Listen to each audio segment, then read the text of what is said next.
Hello, dear listeners. Thank you for being here with me today.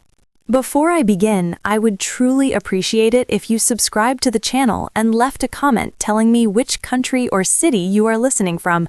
It always amazes me how far these stories travel. Now, let me begin. My name is Amina. For 42 years, I slept in the same bedroom on the same side of the bed, listening to the same ceiling fan hum through summer nights. I thought that kind of constancy meant safety. I was wrong. The night my daughter and her husband locked my husband and me in the storage room behind the kitchen, my first thought wasn't fear.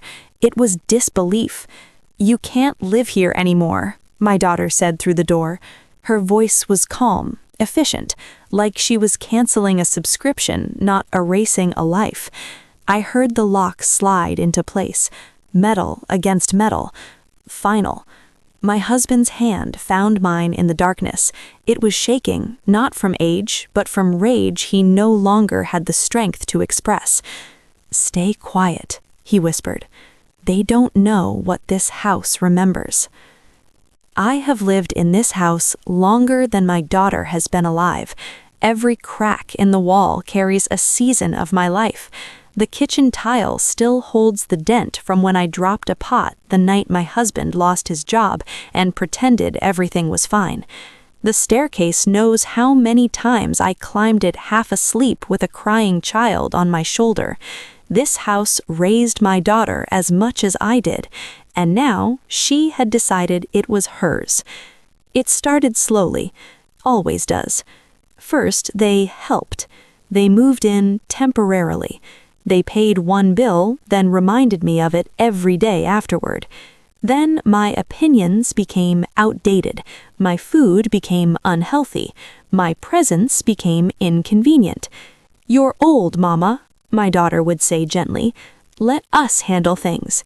And I let them, because mothers are trained to confuse patience with love. The storage room smelled like dust and old onions. My husband leaned against the wall, breathing hard. I guided him down slowly, my knees aching, but my mind strangely clear. That's when he pressed his palm against a loose wooden panel behind the shelves. It shifted. "After my second surgery," he whispered, "I started preparing, just in case."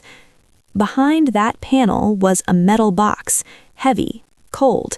Inside were documents I had never seen, property deeds, bank records, and a handwritten letter addressed to me. "Amina, if you are reading this, then the children have crossed a line they cannot uncross. I didn't tell you sooner because I wanted you to live in peace, not suspicion. But this house was never legally transferred. It remains in your name alone. Everything else is protected too." My breath caught. I had signed nothing, because he had known years ago that they would try. When they finally unlocked the door hours later, my daughter stood there with folded arms and rehearsed concern. "You've calmed down now?" she asked. I looked at her. At the child I once rocked through fevers, at the woman who now saw me as an obstacle. "Yes," I said, "I have." She smiled. She thought she'd won. For weeks, I said nothing. I cooked, I cleaned, I watched. I listened to them plan renovations, to discuss selling the house, to laugh about where they'd send us after. They thought silence meant surrender. They forgot who raised them. The lawyer arrived on Tuesday. Professional, calm. He asked for my signature on papers transferring everything. I smiled softly. Then I placed my documents on the table. The room went silent. My daughter's husband reached for the papers, then froze. This can't be right." "It is," the lawyer said evenly. "Your wife does not own this house. She never has." My daughter turned to me, panic cracking her voice.